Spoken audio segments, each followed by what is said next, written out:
ఆరాధనకు సహాయకరంగా దేవుని గ్రంథమైన బైబిల్ నుండి లూకా సువార్త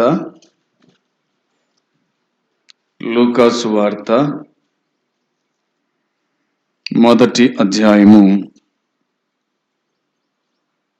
లూకా సువార్త మొదటి అధ్యాయము 64వ వచనం చూద్దాం.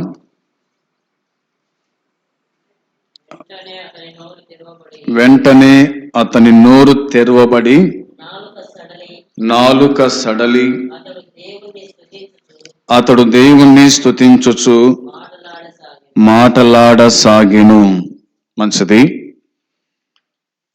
ఆరాధనకు సహాయకరంగా దేవుని వాక్యమైన బైబిల్లో నుండి లూకా సువార్త మొదటి అధ్యాయము 64వ వచనాన్ని మనము చదివి ఉన్నాం. వెంటనే అనే మాట కనిపిస్తూ ఉంది.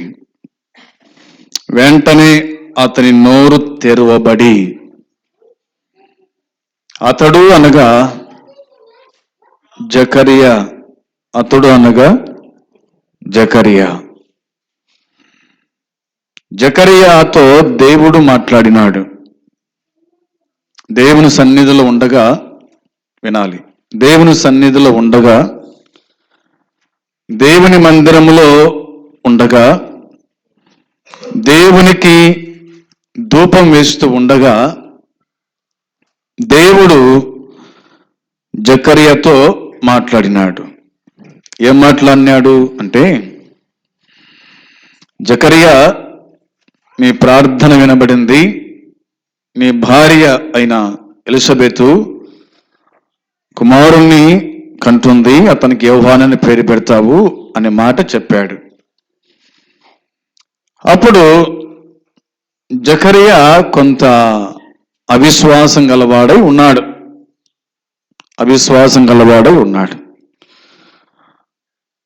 అవిశ్వాసం అంటే నమ్మని పరిస్థితి. ఈ వయసులో ఏంది ప్రభువా, ఇది అవుతుందా అన్నాడు. వెంటనే దేవుని దూత, నువ్వు నమ్మలేదు గనక నీకు కుమారుడు పుట్టేంత వరకు నీవు మౌనివై ఉందువు అన్నాడు. నీకు కుమారుడు పుట్టేంత వరకు నువ్వు మౌనివై ఉందువు అన్నాడు.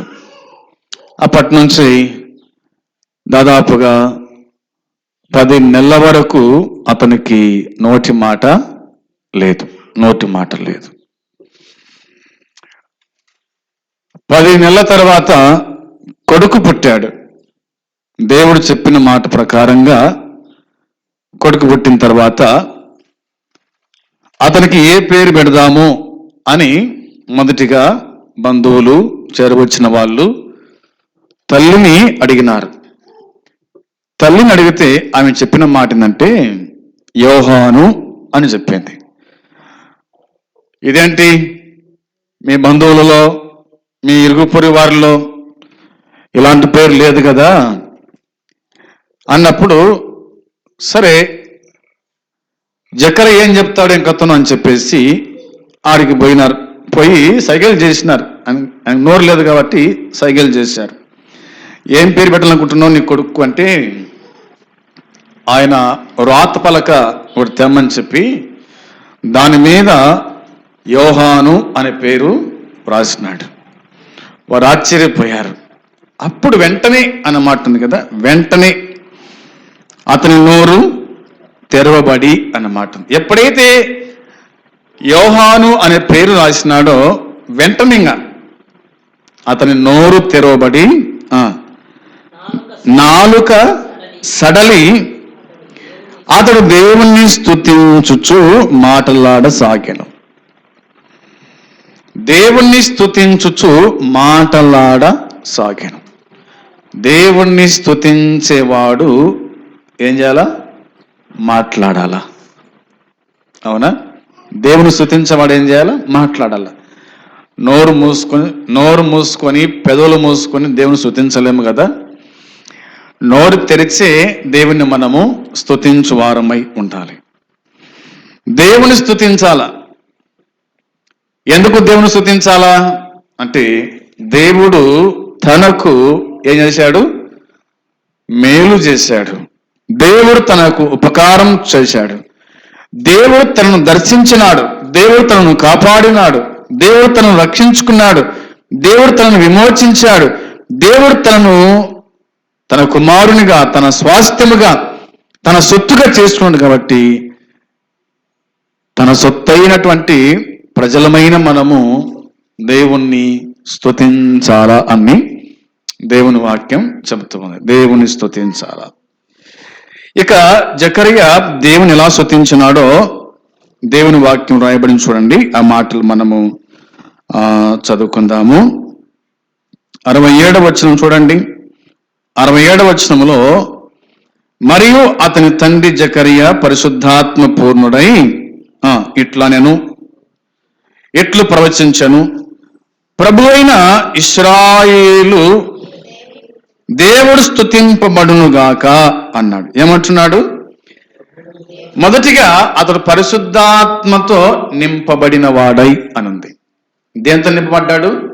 దేవుణ్ణి ఆరాధించేవాడు, దేవుణ్ణి పూజించేవాడు, దేవుని గణపరిచేవాడు దేంతో నింపబడాలా? మొదటిగా పరిశుద్ధాత్మ పూర్ణుడై అనే మాట ఉంది. పరిశుద్ధాత్మతో నింపబడ్డాడు. పరిశుద్ధాత్మతో నింపబడి ఇట్లు ప్రవచించినాడంట. ఏమని ప్రవచించినాడు? ప్రభు అయిన ఇశ్రాయేలు దేవుడు, ప్రభు అయిన ఇశ్రాయేలు దేవుడు స్తుతింపబడునుగాక. ఎవరు స్తుతించబడాలా? ఇశ్రాయేలు దేవుడు స్తుతించబడాలా. ఎవరు స్తుతించబడాలా? నిన్ను నన్ను రక్షించినటువంటి దేవుడు స్తుతించబడాలా.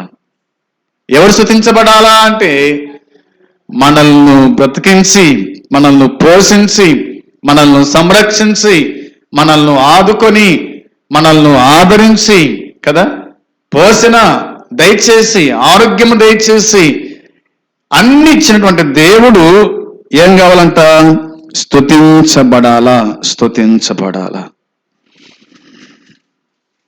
ఆయన తన ప్రజలకు దర్శనమిచ్చి అన్న మాట ఉంది. ఆయన తన ప్రజలకు ఏమిచ్చాడు? దర్శనము ఇచ్చినాడు. దర్శనం ఇచ్చినాడంట. తర్వాత మాట, వారికి విమోచన కలగజేశాడు. ఏం కలగజేశాడు? తన ప్రజలకు విమోచన కలగజేసినాడు. ఆయన విమోచకుడు. యేసు ప్రభు ఎవరు? విమోచకుడు. దేవుడెవరు? విమోచకుడు అనే మాట కనిపిస్తుంది. విమోచకుడు అనే మాట. యోబేమన్నాడు? యోబు ఏమన్నాడు? నా విమోచకుడు సజీవుడని నేను ఎరుగుదును అన్నాడు. నా విమోచకుడు సజీవుడు. మనల్ని విమోచించిన వాడు సజీవుడైన దేవుడు, సజీవుడు అనే మాట కనిపిస్తుంది. వారికి విమోచన దయచేసినాడు, కలగజేసినాడు. తన రక్షణ, తన సేవకుడైన దావీదు వంశమందు మన కొరకు రక్షణ శృంగమును అనే మాట ఉంది. తన సేవకుడైన దావీదు వంశమందు మన కొరకు రక్షణ శృంగము.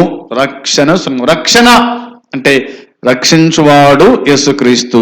శృంగము అనగా ఆయన మనకు కొమ్ము అని, ఆయన మనకు బలము అని రాయబడింది. శృంగము అనే మాటకు అర్థం ఏంటంటే ఒక కొమ్ము అని, బోరవది కొమ్ము అని, లేదా బలము అని. ఆయన మనకు బలం, ఆయన మనకు శక్తి అనేది దేవుని వాక్యం చెబుతుంది. మన కొరకు రక్షణ శృంగమును అనగా మన శత్రువుల నుండి, మనను ద్వేషించు వారందరి చేతి నుండి తప్పించి రక్షణ కలగజేసెను. అర్థమవుతుంది కదా? దేవుడు ఎలాంటి వాడు? దేవుడు మన పట్ల ఏం చేశాడు అనగా మన శత్రువుల చేతి నుండి, అవునా, మన శత్రువుల నుండి, మనల్ని ద్వేషించు వారందరి చేతి నుండి తప్పించి రక్షణ కలగజేశాడు. ఆయన తప్పించినాడు, మనకు రక్షణ కలగజేసినాడు. మనకు రక్షకుడు ఆయన, రక్షణ కలగజేసిన వాడు ఆయన. గత వారం నుంచి వారానికి ఎన్ని తప్పించినాడో, ఎన్ని ప్రమాదాలు తప్పించినాడో, ఎన్ని ఇబ్బందుల్లో తోడుగా ఉన్నాడో కదా. అన్ని విషయాలు తప్పించుకుంటా, విడిపించుకుంటా, విమోచించుకుంటా, విడుదల కలగజేసుకుంటా, తన రెక్కల కింద తన అరచేతుల్లో మనల్ని కాపాడుతూ ఆయన సంరక్షించి కాపాడి మనకు రక్షణ కలగజేసినట్టుగా దేవుని వాక్యం చెబుతూ ఉంది. దీనిని గురించి ఆయన ఆది నుండి తన పరిశుద్ధ ప్రవక్తల నోట పలికించెను. ఆయన మన పితరులను కరుణించుటకును అన్న మాట ఉంది. ఆయన మన పితరులను కరుణించినాడు, మనల్ని కరుణించినాడు. తన పరిశుద్ధ నిబంధనను అనగా మన తండ్రి అయిన అబ్రహాముతో తాను చేసిన ప్రమాణము జ్ఞాపకము చేసుకొనుటకును, మనము శత్రుల చేతి నుండి విడిపింపబడి మన జీవిత కాలమంతయు నిర్భయులమై ఆయన సన్నిధిని పరిశుద్ధముగాను నీతిగాను ఆయనను సేవింపను అనుగ్రహించుటకు ఈ రక్షణ కలుగజేసాను. ఈ రక్షణ కలుగజేసినాడు. అబ్రహాము తను ప్రమాణం చేసినాడు. అబ్రహాము దేవుడు జ్ఞాపకం చేసుకున్నాడు. మనము శత్రుల చేతి నుండి విడిపింపబడినాము. శత్రు చేతి నుంచి విడిపించబడ్డాం, పాపము నుండి విడిపించబడ్డాం, లోకము నుండి విడిపించబడ్డాం, దుర్మార్గత నుండి విడిపించబడ్డాం. ఆయనే మనల్ని విడిపించినాడు. మన జీవిత కాలమంతా కూడా నిర్భయులమై ఆయన సన్నిధిని పరిశుద్ధముగా నీతిగా ఆయనను సేవింపను అనే మాట ఉంది. ఎలా సేవించాలా దేవుణ్ణి? పరిశుద్ధముగా నీతిగా. ఆయన పరిశుద్ధుడై ఉన్న ప్రకారము మనమును సమస్త ప్రవర్తన యందు పరిశుద్ధులై ఉండాలి అన్నాడు.